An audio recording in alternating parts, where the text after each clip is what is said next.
3, 2, 1, we're live.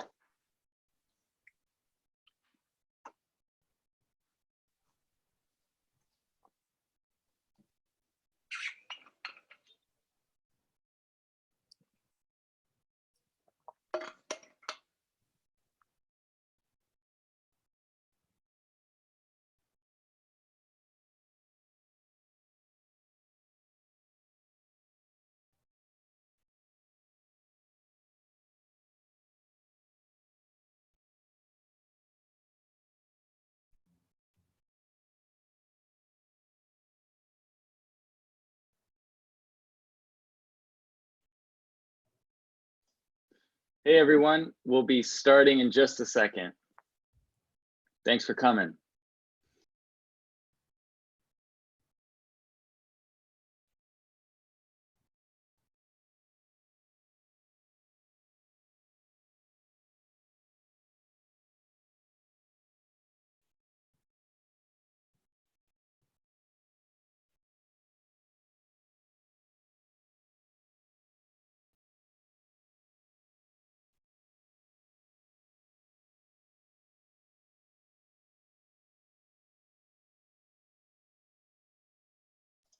Hey everyone joining, we'll be starting in just a second. I see somebody in the chat just said, is this session going to be recorded? Yes, it will be. We will share a recording and the slides afterwards.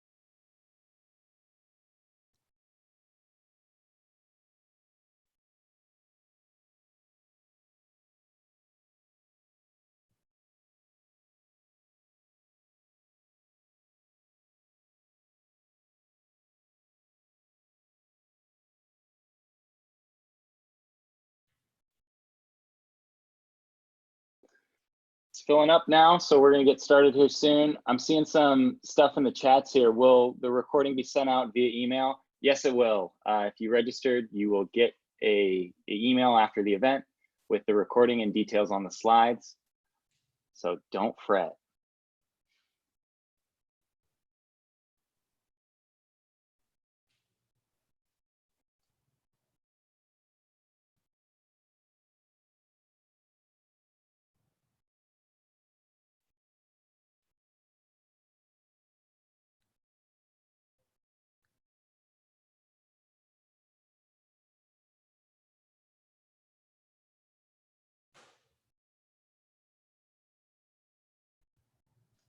All right, Scott, you want to take it away? Let's 3 minutes after, let's kick this thing off. Yeah, let's do it. Thanks, Colby.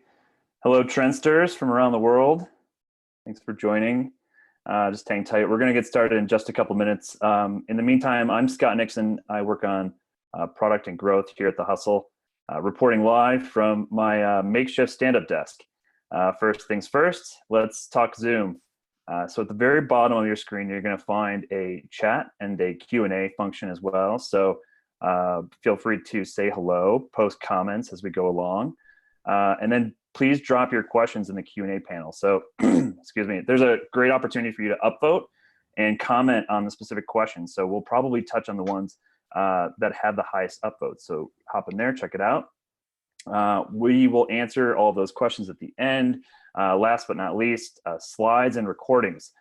Those are going to be available on our trends.co website, so stay tuned for those. And we'll post those on trends.co and include a link in the follow-up email after the call. So enough about Zoom and its soaring stock price. I'm excited to introduce today's Hacker Hour speaker, Julian Shapiro. Julian is the founder of Demand Curve, a growth marketing course that powers hundreds of Y Combinator startups.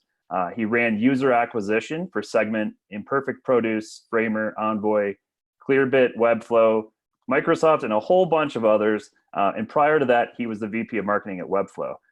He's also a terrific writer. He's a guest contributor to TechCrunch's monthly growth column, which is where we cross paths. And I happen to be working there on the go-to market strategy for their premium offering. You can check out his guide on growth marketing by visiting his website, julian.com. Ladies and gentlemen, without further ado, I present Julian Shapiro. Thanks so much, Scott, and thank you, Colby. I love seeing the diverse array of places everyone's here from, so that's awesome. All right, let's kick it off. So quickly on my background, as Scott mentioned, basically a growth marketing person. So I help startups acquire customers, and I write about it. So currently I run Demand Curve, and we help companies learn growth and find contractors and agencies. So today's chat is about rapid fire growth tactics. So it's not like a long drawn out lecture. It's me hitting you guys with some of the most interesting stuff that I've come across in the last 6 months or so. And all of this is from real world data pulled from the Demand Curve growth marketer community. And so we know it works. We've seen it work in action. And we're going to be spanning the gamut of growth. So we'll be touching on everything. All right, that's the whole intro. Let's kick it off. So growth tactic number one of a whole bunch. Don't abandon your unsubscribers. So right now what happens when people unsubscribe from your mailing list, whether it's a newsletter or your company mailing list, a lot of companies just treat them as gone. But that's not the case. They've just opted out of receiving your emails. But you can still upload all of those unsubscribed emails to Facebook, Instagram, Snapchat, what have you, and run ads to those people to get them back. So if you later release a new product and you want to reactivate all those churned folks, bring them back with ads. Usually people neglect them, companies neglect them altogether. All right, tactic number two, geo rollouts. So this is probably my favorite tactic of all of them, I think, which is you can give people the impression that your company is, say, 10 times bigger than it is if you do this thing called a geo rollout, which means that you're expanding your presence online as you're growing your company, one location at a time. So let's take San Francisco as an example. Most people might be running ads to the entirety of the US, and they're taking their, say, $1,000 a month, a week, whatever, ad budget and spreading across a huge geography. But if you spend that just in San Francisco, you can get to a better degree of saturation of San Francisco. And even further, if you just do SF and you pair these, say, Facebook ads you're running there with ads also on core at the same time, maybe Pinterest, Snap, Google, Display, whatever, now you're doing this rollout one city at a time where you look like the biggest thing in the world. You look like the biggest, hottest trending thing because to everyone's eyes, you have a budget to afford complete worldwide domination saturation of all the ad channels, and they're seeing you everywhere. And so it helps prime them for some brand equity that you might want to build up if maybe you're selling expensive or fashion related goods. Something to think about. And let's talk about that also in the domain of social influencers. There's an analog of that strategy applied to sponsoring, say, Instagram influencers, which is if you're going to sponsor them, it's one thing to pepper out the sponsorships across, 6 months. It's another to take 4 influencers in a given category. Let's say it's, jewelry, and to sponsor them all within like a 48-hour period or 1 to 2 week period. Now it looks like everybody is talking about you. So the point here is if you compress the time frame of promotion, sometimes you can get some very nice benefits. Tactic 3. So ad channel cross targeting, which I know sounds like gibberish, so I'll break that down. So a channel is just the word marketers will use for a place, a source that you'll get customers, users, visitors from. So an ad channel is like Facebook or Instagram, like I keep mentioning.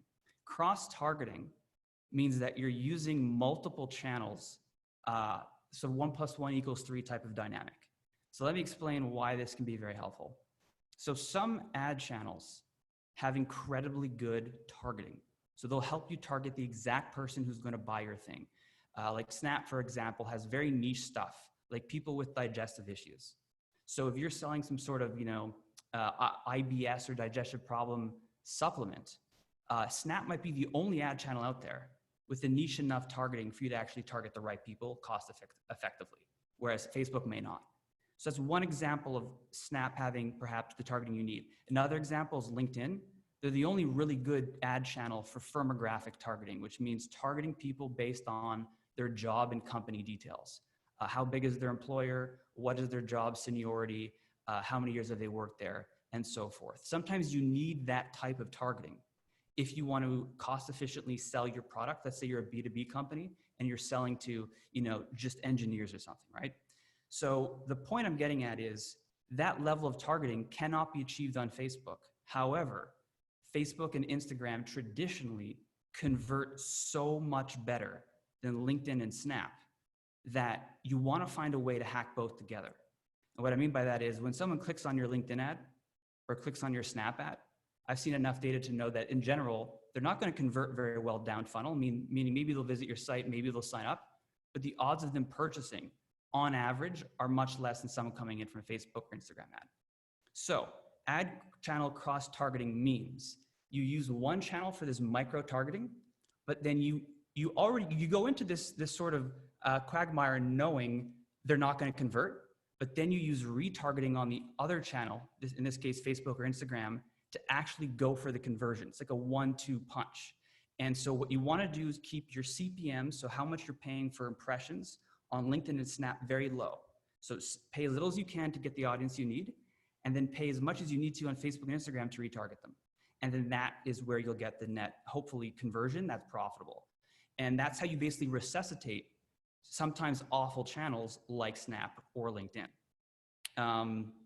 We'll come back a little bit to that later. I don't want to talk too much about that. So next. Julian, very quickly, I have two requests. One is to move the mouse off to the side. And the second is if you could speak up just a little bit more for some folks. Sure. Yeah, I'm actually good. I'm right against the mic. Let me think about what to do. You know what? Give me a second. All right. Hopefully I don't blow your guys' ears out. Give me a minute here. I'm going to jack up the gain. All right. Hold on.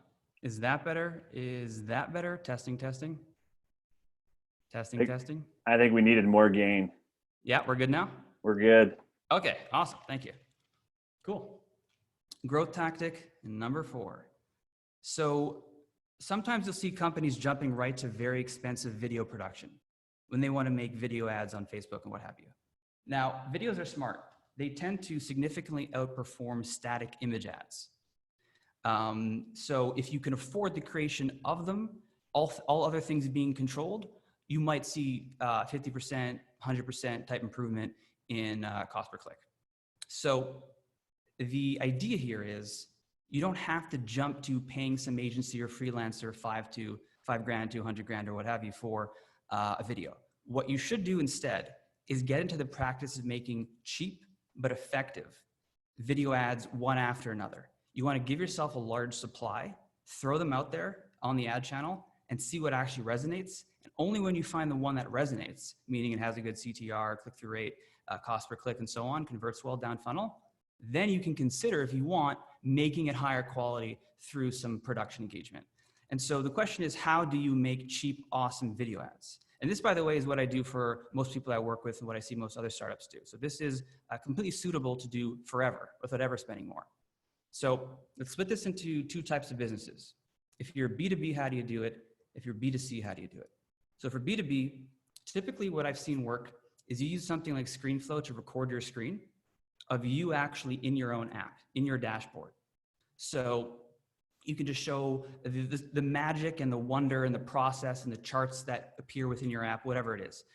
Crunch that into a 45-second time lapse of your app being used from A to Z to accomplish a goal. That's your video ad. Then you go to voicebunny.com, pay, I don't know, $100, $200, and you get a professional voiceover recording that you put on top of that video. Looks good, works really well, much better than having an image. It's like, hey, supercharge your CRM leads or whatever. It's much better converting when people can see inside the product and get excited by it. So B2C. With B2C, you can go a few different routes. You can do an animated video, an animated explainer type thing. For that, I'll use Fiverr. It'll cost me $100. I could use Animoto. For those just listening, A-N-I-M-O-T-O, Animoto. And there, what I'll do is I'll pull in cheap Shutterstock footage or free stock footage. And it lets me visually slice together like a 30-second rapid fire video where I overlay some animated text on top of it, kind of like those BuzzFeed style ads. They can perform exceptionally well. And then if you do want to later upgrade to higher quality production, you can maybe grab a local freelancer off Thumbtack and so forth. All right, tactic 5, cost-effective YouTube sponsorships. So very often you'll see that you're being charged for subscribers. So if a YouTube influencer has 500,000 subs, they're charging you some rate based on that sub, growth. But your success is a function of the views of the video you're paying to sponsor. So just try to negotiate for paying for views, not subs. And so one sort of discrepancy here where you can take advantage of is you find folks with low subs, they're not getting a lot of incoming requests, but their videos on average get a ton of views because they're talking about something hot and viral, what have you. And the idea basically is before they're fully priced in and they've built up their subscriber base, try to go for some of those folks who are really breaking out. And what we've seen work well, people in the demand curve community tell me that sponsorship spots run in the first 30 to 60 seconds of the YouTube video significantly outperform those in the middle or at the end. So something to chew on. All right, 6, pre-targeting before cold outreach. So let's break that down. Cold outreach is when you send like a cold email to someone. You're trying to, get them on a phone call for a sales opportunity for your business. So that's for B2B companies. Pre-targeting is the concept of running ads to the people you are going to email before you email them to build up some brand awareness so that when they get your email, they're like, oh, of course I've heard of you guys. Open rates are better, click-through rates are better, the odds of them getting on a call is better. So the most effective way I've seen of doing this is you take your list of emails you're about to send emails to, and you upload that to LinkedIn ads. And you make a LinkedIn ad audience from those emails. It'll match some percentage of those folks. And then you run ads to them for 2 weeks, just talking about, in loose terms, what it is that they don't yet know they're going to be emailed about. All right, 7, how do you turn all of your blog traffic into leads that actually pay you money? So a lot of companies will build a big blog and they'll get a small amount of conversion from those visitors and then completely forgo everybody else. Say, oh, well, it's just a law of large numbers. We've got to make it huge and something will materialize from it. Like maybe, but it goes back to the first tactic, which is don't ignore unsubscribers. Similarly, don't ignore all the people who bounce from your blog. So as a first pass, what is efficient to do is try your best in a non-spammy way to collect their emails. And there's 2 tactics we've seen that are efficient in collecting blog visitor emails. So blog visitors, by and large, I'm talking about folks who came from Google. They searched some term, hit one of your posts. And so 2 things. 1, you can run a quiz. Say, hey, do you want to take the quiz that helps you get to the bottom of the problem you're having? In this, maybe they're trying to buy a mattress. Maybe they're trying to find the right dog breed, whatever. Offer a quiz if you'd like, and require an email before them to see the quiz results. With that email, you send drip emails and so on, follow-up emails in the future, and now you have a real contact, a real lead that you can do something with, as opposed to traffic that disappeared. Although even when they disappear, you can still retarget them with ads. Second strategy for grabbing emails that I've seen work is buyer's guides. So put together a PDF, really high quality, awesome, sort of like Consumer Reports PDF. Give people the first 2 pages as a teaser and say, if you want this whole thing, give us your email. And they'll share it around too, and then that'll bring more people in. Number 8, doing direct mail properly. So most folks don't even bother with direct mail. They don't bother sending physical snail mail to people. I've never done it myself, but enough people now in the community and people we've helped grow have done it that I can start talking about it with some confidence. So really important thing here is you need a sufficient sample size, and it's going to be a lot larger than you probably think. So you want to send at least 10,000 to 10,000 recipients, and you want to send them each mail 3 times. So 30,000 pieces gets you that sufficient sample size to start having some idea as to whether this might actually work for you. So that's the first thing people do wrong. Second thing people do wrong is they don't actually have a time pressure and clear call to action on the piece of mail. So on that piece of mail, this should be, hey, you have 3 days to use this coupon to do this following thing, which we think is relevant to you. And if they miss the piece of mail, so they don't even make it within those 3 days, don't worry. That's why you're going to send 3 pieces of mail staggered. They'll get it on the 2nd or 3rd try. Finally, the third thing people do wrong, and this is kind of why direct mail gets a bad rep when it shouldn't, is they don't have an actual proper tracking strategy. They shoot out a bunch of mailers and have no idea if people came from the mail or word of mouth or referrals or ads or whatever. And so obviously you can add a coupon on the mailer. That's kind of the obvious approach, but a lot of people just hit up your website, forget about the coupon, and you have no idea where they came from, right? It's like when people sponsor podcasts, yeah, use coupon code Tim Ferriss or whatever to check. It's like people just forget half the time. And really what they remember is your brand. And then they only buy 2 months later. And at that point, they don't know what the coupon code is anymore. It's expired. So an alternative is have a custom domain name that's only used for your mailers. So let's say your domain is demandcurve.com. For your mailers, you could have sort of dcmarketing.com, right? They don't know which one's your real domain name, but when they type that one into the browser, it forwards to demandcurve.com and expands a full list of tracking codes called UTM tags in the URL. So now you can track it. And that strategy applies to that could be repurposed for lots of different growth strategies. 9, aggressive CTAs aren't always a good thing. So what is a CTA? A call to action is like a button, some prompt on a website or in an app to get you to do something, basically move to the next step of the funnel, the so-called funnel in someone's product, where you usher them down one event after another so they finally purchase and refer and become engaged. So the problem here is what most websites do wrong, most company web pages do wrong, is in the hero section, which is like the part of the site that loads visible when you visit a website, when you scroll down, you scroll past the hero section. In that above the fold hero section, people are so aggressive with their CTAs that it's as if they're trying to get new visitors to click a button before they actually have any idea what the product is used for and why it's valuable.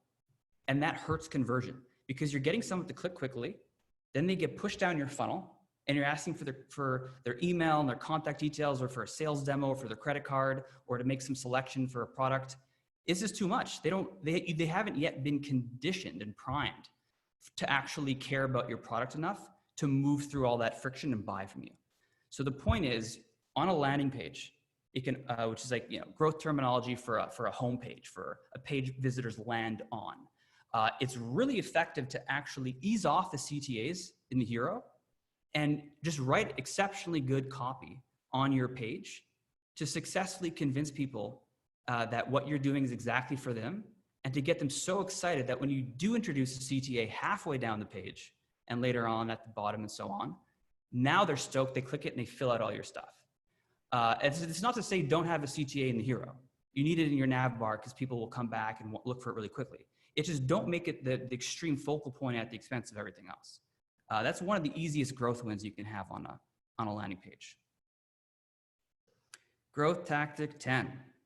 So using ads to narrow down your copy, which is marketing speak for the words, the sentences used to pitch your product. So if you wanted to test 10 variations of a headline on your webpage to know which converts best, which gets people to click through down the funnel best or to buy best, you need a lot of traffic. Just the way the stats work for doing what's called A/B testing, you need a lot of traffic to substantiate that test and actually get enough data to know which was the winner. So the hack is, if you do that test on Facebook, it costs pennies for thousands and thousands and thousands of impressions, right? So you can offload that testing to Facebook in the following way. Have 10 Facebook ads, or however many ideas you have for sufficiently distinct ways of pitching yourself, and make one ad out of each of them. Otherwise, control for the creative, make sure the imagery is the same and so forth, same targeting, and just see what has the highest click-through rate by far. If there's some outlier winners, then that's a sign that that's the sort of thing that gets people to click. And that might be the type of stuff you want to be using on your page. And that might have cost you, very little money to get that sufficient data to now make these calls. And this applies to everything. Blog titles. What's the most clickbaity blog title? You can Facebook test it first. You don't have to just wing it and just guess that you might have the right combination of words. And sometimes the right combo can double, triple click-through rates. I mean, that's actually a bit extreme, but at least 50% boost is not at all uncommon. And that can make or break whether whatever project you have is actually profitable. 11. So a lot of people have a hard time with attribution, meaning knowing where did this person who bought from me actually come from. And it's one thing to know in your paid acquisition dashboard, like in Facebook and Snap and Pinterest and Google search and all that stuff. They'll tell you. They don't have full transparency. They miss people when they cross devices, if they switch from incognito in their browser to normal or vice versa. If they just switch computers, right, altogether, work to home. There's so many ways that tracking can break, and you don't actually know where someone came from, because the Facebook and Google ad dashboards can't track everything. But even worse, if someone buys your product, loves it, refers 10 friends, how are you going to figure out whether those, those 10 people came from referrals versus word of mouth versus they saw a magazine ad or they saw a billboard? So a trick here for getting to the bottom of how much of your acquisition volume, new customer acquisition volume, is not being accounted for when you're spending for ad money on, say, Facebook, is you do what's called a geographic lift. And basically, it goes back to my earlier tactic of geo rollouts. Let's say you just blast your typical budget for a month exclusively in one area like San Francisco. And let's say you wait another 30 days after for all the data to come in too. And so if you do that, what happens now is your Facebook dashboard will, as it normally does, track how many people came and bought through those ads to the best of its abilities. But because all of your ad spends in SF, if you see the same amount of ad conversions tracked in Facebook coming in, but they're not tracked by any of your tools, now you have some idea that you have a one-to-one ratio between what's tracked and what's not tracked. And that's critically important for your growth metrics, because now you know the actual cost of someone through a Facebook ad is half as much as you thought it was, which can completely change the dynamics of whether you think this is profitable or not. So 12, podcasts. Few high conviction thoughts I have. I'm kind of passionate about podcasts, so I have some strong opinion ones here. First, I think doing a podcast is silly if you're not YouTube first. And what I mean by that is YouTube is the best sort of viral algorithm machine for distributing your podcast. And if you rely exclusively on Spotify or iTunes to get distribution, unless you're a celebrity or you have PR contacts, or the features editor at iTunes and Spotify and so forth, unless you have an in of some sort or an existing huge audience you're bringing over with you, good luck. But if you start with YouTube, now you can really take advantage of a lot of free resources to grow virally and grow huge quickly. And there's so many examples of this, right? Everyone who's spun off of Joe Rogan's podcast, all his frequently featured guests, is just one example. All of them have been able to grow quickly because of YouTube, and as opposed to sidelining themselves in iTunes and hoping people find them. So doing YouTube first, what that really means is it's actually quite advantageous to have a video-based podcast. Audio content on YouTube, like a long-form audio interview, doesn't perform very well. It's not going to be as performant as a sit-down face-to-face video interview. So YouTube prefers the video stuff. And so do viewers. That's kind of why they're going to YouTube. People like to turn their brains off and watch two people chat, as opposed to necessarily sit there and avoid and listen to sounds in the background. Obviously, the people span the gamut and teach their own. There's people who like to go to the gym with just audio or do commutes. But when they're going to YouTube, people do love to see the video. So, and that's how we'll take advantage of YouTube's algorithm. So the second thing that I mean by YouTube first is if you can, make your podcast episodes timely. So if there's this big Tesla news coming out, and that was something you wanted to talk about on your podcast, talk about it that week while the news is hot, and make sure the relevant keywords about Tesla are in your YouTube video title. And when people search for that topic on YouTube, as they do, you will now pop up. And so if you time it properly, you can take advantage of all these search trends. Last tip here on growing podcasts is probably the easiest way to grow is just interview people who actually have their own networks, people who have their own audiences. So when they come on, they bring their fans with them, and their fans will search their name on YouTube throughout the coming years, and they'll find you, right? All right, growth tactic number 13. So break-even ads equals free brand awareness. So a lot of times I'll see companies just barely get ads to be break-even, meaning profitable. And then they'll turn them off, say, oh, it's a waste of time. Not necessarily. Obviously, the first goal of running ads is to go ahead and get yourself profit, or whatever your other key metric is. But think about how many companies spend millions of dollars to increase their brand awareness. So later when they do hit you up with more targeted conversion-oriented ads, you're in a better position to buy. So if you're getting break-even ad spend, it's not a bad thing necessarily. It could just be an awesome free way to get tons of brand awareness. So something to think about. 14, this is critical. I implore everyone listening to, if you're doing marketing in any capacity or doing sales outreach, learn how Gmail decides whether your email goes to spam or not. Gmail just released these guidelines, and they're exceptionally clear and cleared up a lot of misperceptions that I had as well. So I'm gonna speak this out for those who are just listening. support.google.com/mail/answer /after answer 81126, or just Google the following phrase, prevent mail to Gmail users from being blocked or sent to spam. You can rewind this podcast a few seconds if you need that again. The point is that's the article from Google. You'll probably be able to significantly reduce how much your email goes to spam, which obviously means people aren't going to open it and respond and buy from you and whatever. So there's a typo here, that's cool. Number 15, some businesses shouldn't have their ads running at night. So some businesses actually should. Maybe pizza delivery, Domino's could make sense. Most businesses probably shouldn't. And if you aren't doing what's called day parting, which is actually setting up your ad your ad targeting such that it automatically turns off at night, you're probably missing out on about a 30% or possibly up to 30% increase in your ad spend efficiency. This is what I saw all the time at Demand Curve. So to do this on Facebook can be a pain in the butt sometimes because they make this hard to do unless you do something called like sort of campaign-based targeting. It's not conducive to how most professionals run ads, at least in my experience. So what I do is I use a third-party tool that lets me do day parting on Facebook and Instagram. I might use Ad Espresso, and there's some others as well. Same thing applies to LinkedIn and so forth. LinkedIn's actually kind of notorious for, at least as of this recording, for blowing a bunch of your budget at midnight, where yeah, you're gonna get cheap clicks, great, if that's what you're optimizing for, but those people will just be like completely zonked out of their mind, just randomly clicking on things, tired, and they're not gonna perform very well after they've clicked. They'll be like, oh, that's cool, and bounce and forget about you. 16, this is the last one. Wait a minute, I must have messed something up because this is my podcast shenanigans again, right? Yeah, I think all right, we're missing out on one of my cool learnings, sorry guys. These learnings, by the way, we send them out every couple of weeks at demandcurve.com/newsletter.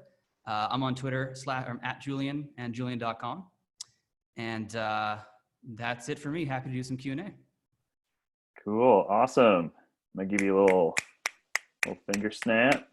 On behalf of everybody in attendance, I saw some rave reviews out there. One person went as far to say, "You are the man, Julian." So thanks everybody for your questions. We'll go ahead and get started on those. The top voted question so far has been regarding the geo rollouts. Are there tools that you use to determine where you decide which locations to start in? And maybe you can talk about B2B versus B2C on this. That's a really good question. Here's how I would think about this. I would start with a broad advertising campaign. And so let's say all of California, all of the US, maybe all of the world if you have a big budget. And allow that data to surface signals as to where certain folks are buying from you at the highest rate. So cast a wide net, see what stands out. You can lean in there so that you don't blow all this concentrated geo rollout budget in some place where no one cares about you. Beyond that, or I guess you mentioned the B2C, B2B perspective, I'm not sure it changes much other than if you're doing B2C, you might have some additional channels available to you that might make a bit more sense. So you might have social influencer sponsorships, right? Certain ad channels, generally speaking, are much more appropriate for B2C, like Snap, Pinterest, maybe Tapjoy, which is like a mobile ad network. Those traditionally will perform a bit better for B2B, for B2C. That's my answer on that one. Awesome.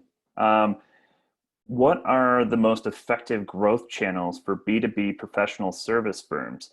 And I'll just add here, Julian, a while back, you and I had a call, we talked about Clearbit as being a trailblazer, and they sort of dabble in a number of channels. Maybe that would be a good example to use here. Yeah, sure. So let's say you're some B2B SaaS company targeting mid-sized companies, somewhere between SMB and enterprise, or even just straight up enterprises. In no particular order, things that tend to work efficiently.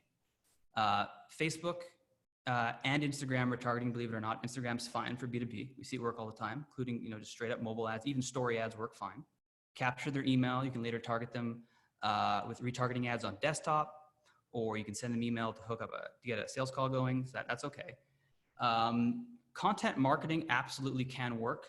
Just doing some like crappy generic blog where you hit 1 million search terms doesn't tend to be as effective. It depends on your space and what keywords you're targeting. But traditionally, the content marketing that really hits home and gets the high quality visitors who convert to purchasers for B2B tends to be playbooks. So like really in-depth, high quality, let's say they're 10 to 15 page playbooks that help people master something about the space you're in. So for Clearbit, let's say something to do with sales, closing leads and so forth. That becomes really good collateral that people share within the organization. That builds trust that you guys know your stuff because you're sharing all this advice, makes you seem competent. And then you'll be top of mind when they eventually need you. You can also actually use Clearbit itself to make Facebook almost as powerful as LinkedIn for doing firmographic targeting, where you're targeting job titles and by company size and so forth. Basically, Clearbit has this product. I forget the name of it, Clearbit X or something. And they'll basically give you the targeting power of LinkedIn with your Facebook ads and target Facebook ads to those folks. It's really cool. So that is one new sort of hack for B2B companies in terms of channels. Then, of course, there's sales.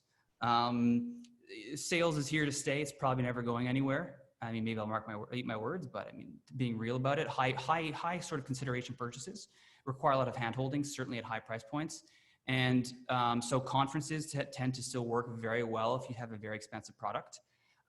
Doing dinners where you take folks out in your space and become the sort of social lightning rod works extremely well.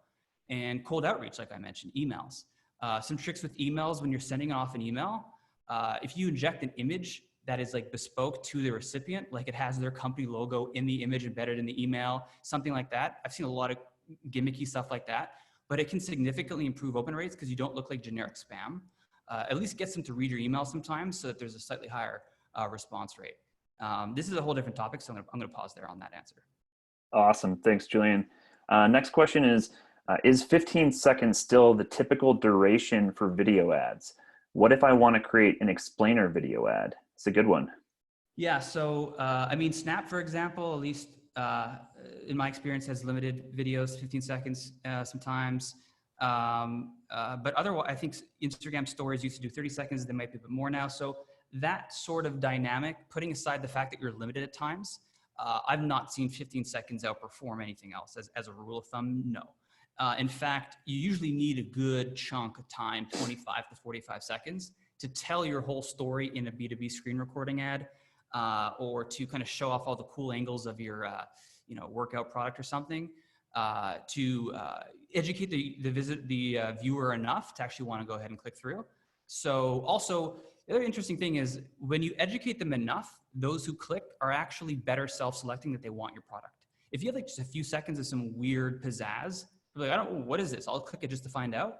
You can get a bunch of clicks that are kind of just garbage. So you actually want to sort of help people rule themselves out if they truly are a bad fit. But the correct answer to that question, though, is A/B test what works for you. Try both and see what outperforms. Nice.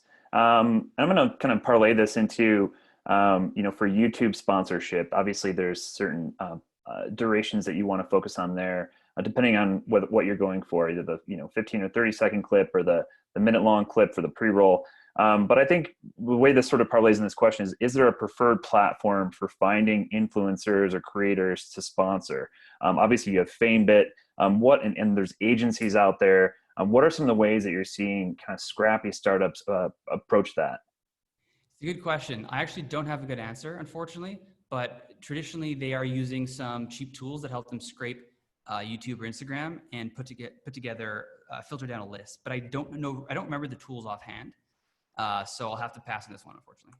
Yeah, no worries. Next question is, how do you get positive reviews on a product before launching? So for example, 5 stars on Indeed for a course. Right. Well, it's kind of a broad question, but I'll give you a couple of broad answers. So one is start with people a note or two away within your network, people who care about you and want to actually indulge in whatever the heck it is you've made. And then say, hey, would you mind leaving an honest review when you're done? And they'll probably skew positive because they kind of know you. Same thing with people you don't know. You can incentivize them. So a lot of companies will actually send emails to their users and say, hey, if you leave us a review on G2 or Capterra, which are like SaaS review sites, we're going to send you a $20 Amazon gift certificate. Now that might seem expensive, but is not in all cases. If you just run the numbers, if you say we have $1,000 to spend on certificates and this nets us X many reviews, and we're seeing a lot of conversion come from G2 or Capterra, well, and if we think it's going to lift our conversion by 50% because now we'll rise through the rankings, then it's completely cost effective. So I'll leave that answer there. Cool, awesome. How big of a team do you see running the growth function of companies? How many companies do you see outsource to agencies? So the first question is super variable, kind of hard to answer. Startups might have no one, just the CEO doing it. Enterprises could have hundreds. But I'll answer the second part, which is the contracting of agencies. Where do they fit in? Why should you use them? Well, if you hire a VP of growth, let's say, actually, that's a bad example. Let's say you hire a director of social ads for your company, someone who runs Facebook, Instagram, Pinterest, all that stuff. If they've only worked with one or two companies before, their exposure is extremely limited. It's laughable compared to an agency who's run a bajillion ads for a bajillion types of companies and verticals and business models. And so the pattern matching capabilities of an agency to avoid failure on your behalf in running ads can be exceptionally better than anyone you could hire. They can also have a much better system for generating and pumping out creative very quickly. And if an agency costs several grand a month, guess what? So does a marketer. So, and you can fire an agency real quick if they're doing a bad job. A lot harder to quickly fire and hurt the morale of your company if you hire a full-time hire for these certain types of acquisition roles. So a lot of benefits to using an agency if they're actually good. To be totally honest, most are not good. I know this firsthand. And so if you go to demandcurve.com, we actually have a list of vetted marketing agencies that we've interviewed and checked out their work and spoken to their customers just to make sure people don't get sort of scammed. It's kind of too strong of a word, but you get the point. So agencies do play a role. Even huge companies, like we have an agency and we worked with Microsoft and other big companies, and they need us because if they're trying something brand new, experimental, and they just don't have the internal competencies, sometimes they're gonna want people who've done it 100 times. So, but do you need an agency? Absolutely not. And in fact, the downsides to an agency, if you get one too early, is they don't really care about you and your product that much in general. I mean, it depends on the agency and how thoughtful they are. But a lot of them will be like, let's just run ads and see what happens and try to increase his ad budget. But you're the only person in the early days who really fundamentally understands what you're doing with your product, what the direction is, how to take care of your brand and present yourself the way you want to be presented. And cheaper agencies that just do paid ac oftentimes don't take that sort of thing into consideration. And they also might not hustle hard enough to work with you in the early days to actually really get a good sample of everything that will and will not work. They might just restrict themselves to one or two things, and they might miss the bigger picture. So I would say optimal time to get an agency is you first validate a little bit of this stuff on your own. What's going to work? Facebook, content marketing, cold outreach, and so forth. And then when you have an idea of the direction, that might be a good time to engage an agency. Nice. That's a great answer. I'm going to parlay this one again. So how do you see teams implementing growth hacks and tests? Do they have one person constantly testing? How do they integrate continual optimization into their process? Yeah, it's a great question, and maybe the most important question that could be asked. It's a huge topic, so what I'll say is Brian Balfour is an incredibly thoughtful person who writes about exactly this. So check out Brian Balfour's blog. He talks about optimization and how to delegation and prioritization of projects, but the kind of short-ish answer, the short change, it is you need some framework for prioritizing what you think is going to have the highest impact on your business and has the lowest input, and you have the highest confidence will actually succeed. So there's like 3 different variables you're taking into consideration, sometimes called the ICE framework, ICE, impact, confidence, and sort of energy to get it done. And that's how you can prioritize it. In terms of like one project versus another, like you can use ICE scoring to figure out, should this A/B test be the next thing we do, or should we spin up Snap ads? That's something to figure out because there's opportunity cost. You can Google for the name of that framework. And then in terms of who does it, sort of teamwork structure is a very large question, but I would say, actually, I won't even get into that. I would say it's Google Brian Balfour and enjoy. Awesome. I have a personal question I want to add in here. I know over the last few weeks, with everyone going remote and being online more, you have this massive presence. You see Facebook's quarterly earnings, not crazy, but you see that their stock went crazy. Mostly regardless of lower advertising demand this quarter, things are still going crazy for them. What industries have you seen that really benefited from the lower demand for advertising so far, and which ones have kind of hurt in your opinion? Yeah, so lower demand for ads means lower costs, right? Lower CPMs. So it's theoretically cheaper to get, well, the CPMs are cheaper, which theoretically should translate to cheaper clicks, assuming that the click-through rates are the same. People aren't like not clicking on ads during the pandemic. So yes, there's some low-hanging fruit opportunities out there for businesses like DoorDash, delivery companies who are thriving, not collapsing. Telemedicine companies like Teladoc, which are also thriving, not collapsing. Remote software, so Zoom, right? Microsoft Teams. Facebook has something coming out that does a similar function. Things that allow you to shop from home. Obviously, Amazon's kind of the obvious example. A Chewy for pet toys. All these companies are crushing it right now. At least their stocks are crushing it. So presumably their earnings are crushing it too. Peloton's another example, because you're working from home, you're no longer going to the gym. So tons of companies are actually, not tons is not fair. I shouldn't say that. There are definitely, however, companies that are thriving right now, for better or for worse. And for them, they're taking advantage of low CPM opportunities and probably going to sign up a lot of folks at a pretty low price. Awesome. One tactic was running ads on channels such as Snapchat, and then retargeting on Facebook and Instagram. We are constantly reminded from our Facebook rep that the pixel may disappear one day. You already see Safari has tightened up their security and privacy. What's the future of retargeting pixels, and how are teams preparing? You can still retarget by grabbing an email address, and you upload you sync the email address to the ad channel, and you retarget based off the email. So your ability to retarget your users or your leads should always be there.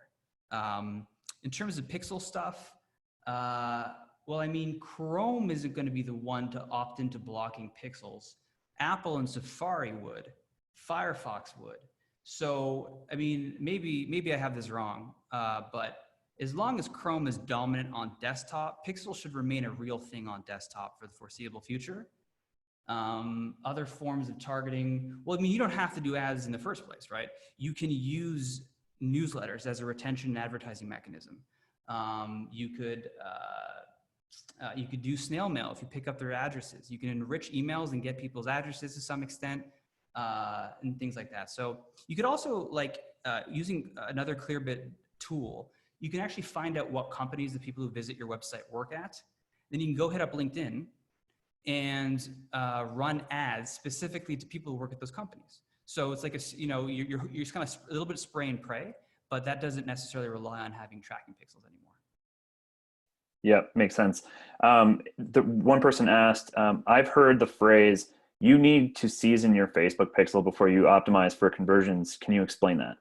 Yeah, that seems right. So you need to get enough data for Facebook to have some understanding of what your audience looks like. If you give them 10 people, they can't extrapolate well enough from that. You give them 5,000 people, they're like, okay, well, I see what the strongest patterns are across your audience. So there are people who love dogs, and there are people who buy dog products. Therefore, we assume you are a dog product company. Or they can also scan your homepage, basically scrape keywords on your site and figure that out too, and get some confidence from that as well. So yeah, that's a very real thing. Yeah, I mean, Facebook has support documentation on this. So read their support, like how much data do you need to substantiate, a nice greased up pixel before you start using it for building lookalike audiences. But if you just want to use that pixel to retarget, you can do that from day one. Awesome. Let's see here. This is sort of a fun one, and I'd be curious on your thoughts. What books do you recommend that can help beginners with marketing in general? How to Get People to Do Stuff. Great book on Amazon. It walks through about 50 psychology tactics for understanding how to position your value propositions as a company to get people to take action. Great book. Don't Make Me Think. A very good book for understanding how to concisely articulate what it is you want the user to do. Julian.com, my site, has an entire epically long guide on growth marketing that covers a bunch of topics like A/B testing, content marketing, and so on.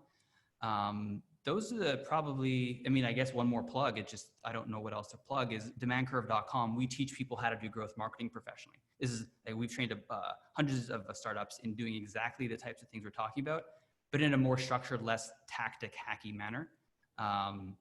If I have any more though, I tweet them out whenever I can. I think I just snuck like 3 or 4 plugs in there. Anyway. Well, I'm going to give you one more plug. What are the best places to find good, cost-effective growth marketers? Any good resources? Scott, you are a real gentleman. You are a real gentleman.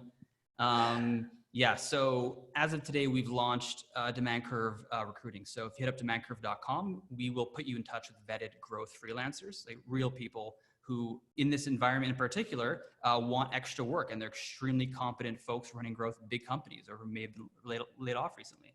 So that's one place to find growth marketers. Another trick that I love, even if it sounds a little bit too brash, I guess, is if you're trying to build up a team, like a team of full-time hires, I like to go look at my competitors. Well, I don't want to do this for Demand Curve, but I like to look at, like, let's say I run some dog food company. I like to find other dog food companies and see who their marketers are and reach out to them cold and say, hey, I'll pay you better. I'll give you better work-life balance. You can work from home. We have a more chill culture than you probably have over there. And I'll walk them through all the reasons they should join us. And very often they'll be interested.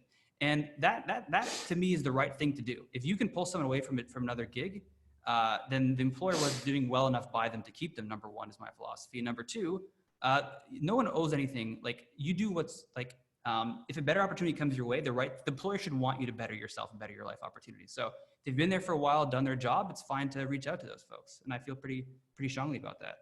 So the reason this is smart is because a lot of companies will make the mistake of hiring a growth marketer who hasn't actually worked in their exact space and think that, like, these skills will translate over. They do not necessarily at all. Like, never mind B2C to B2B transfer, which sometimes they don't transfer whatsoever. But like D2C, like if you're selling sneakers, you get someone who's like sold SaaS, let's say, I don't know, let's say a social network tool or something like that. They can be totally different ball games. You want to get someone who's done this sort of thing before. Yep, sounds good. Cool. Let's sneak a couple more in here. I know we have a hard stop around 1. So what's the right amount of budget to test tactic number 10, using ads to narrow copy? You basically want to get a sufficient amount of reach on each of those ads.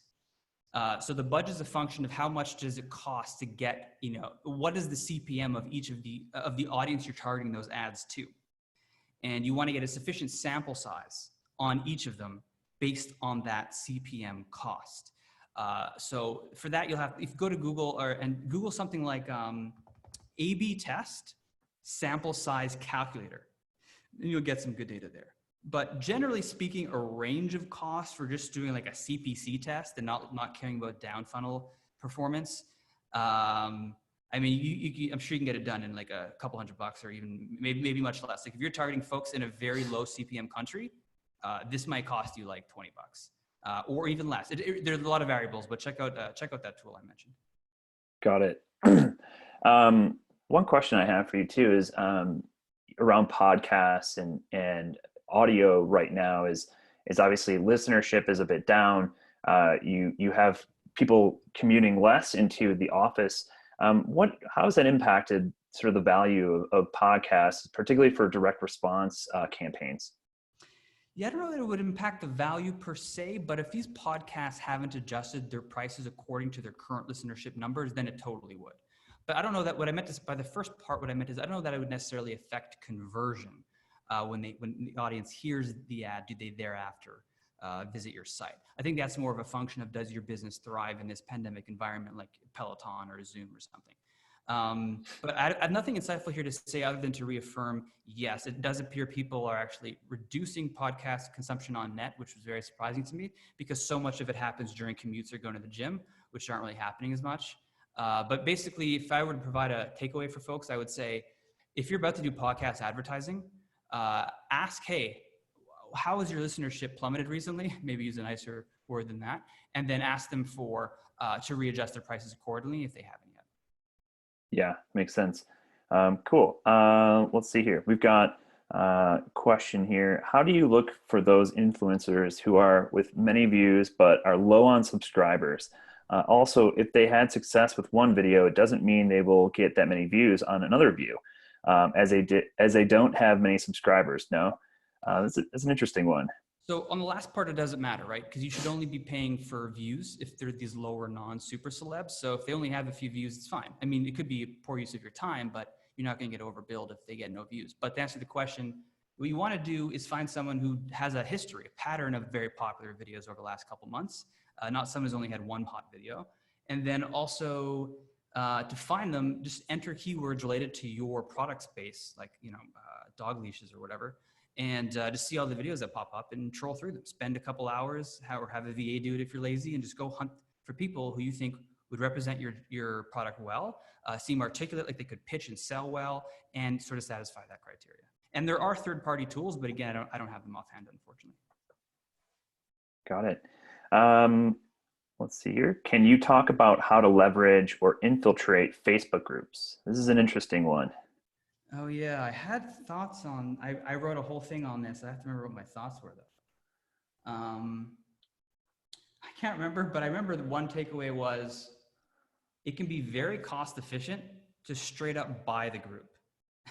So if it's run by some person who's doing it as a hobby and works from home and would love some extra money, be like, hey, here's $5,000. Let me take this over. They're like, amazing. And because they're not priced or anything. So you can take advantage of that arbitrage opportunity, so to speak, and then just own the group and use it in whatever ways conducive to your business while still offering value. I had more stuff, but what I can do is I can tweet it out later. So twitter.com/Julian. Awesome. Great. Well, why don't we wind this down with the last question here? Best methods of cold outreach to book those high profile guests for podcasts. Managers versus PR versus agents. I think this is an interesting one too. Yeah, I love this question. So the unexciting answer is twofold. One, already have an awesome guest. So they see that awesome people go to you and that you're not some random chump. So if you can get just one in with someone who is known in any, we're not talking about LeBron James and stuff here. Just, on a more realistic level, within whatever space your product exists, if you have someone who's hot in that space, or at least when you Google them, they seem really to be an influencer of some sort, get them, pull strings, pay, whatever you got to do, get them. Then that kind of opens the doors for some social proof that you're worthy of more folks. Second thing is have a podcast that those folks have heard of. So the more you grow, if they've heard of the name before, or if their followers have mentioned it, that is a huge pull. Obviously, it's easier said than done, so kind of a dumb piece of advice, if I'm being honest. Another way to think about it is sometimes folks, even really big people, are actively hustling for podcasts to be on if they look legit when they have something big to announce. So time yourself. If you're getting someone who just released a book, they're going to want to go do a bunch of podcasts to promote that book. And you're going to get a much better chance at them than usual. As for agent or what have you, you could just straight up tweet them. If they're on Twitter, there's nothing, like everyone reads their tweets, unless they're like Elon Musk and they get too many to go through them all. But most people will read their tweets, skim them, and just see what's up. Give them something interesting to chew on. Probably some other stuff, but we'll leave it there. Awesome. Well, Julian, thanks for all of your words of wisdom and taking the time to answer questions from all of our trendsters out there. This was a fantastic lecture, and I learned a lot. I hope everyone else who was watching and listening did as well. So thank you very much on behalf of everybody. Yeah, and thank you guys, and thank you so much, Scott and Colby. Appreciate it. And thanks for the great questions, everyone. Yeah, absolutely. And just a reminder for everyone still on the line, we're going to send an email out after this lecture, it'll have a recording and also slides as well. So thank you everyone for coming. And Julian, thanks again for your time and words of wisdom. Hey, much appreciated. Bye, everybody.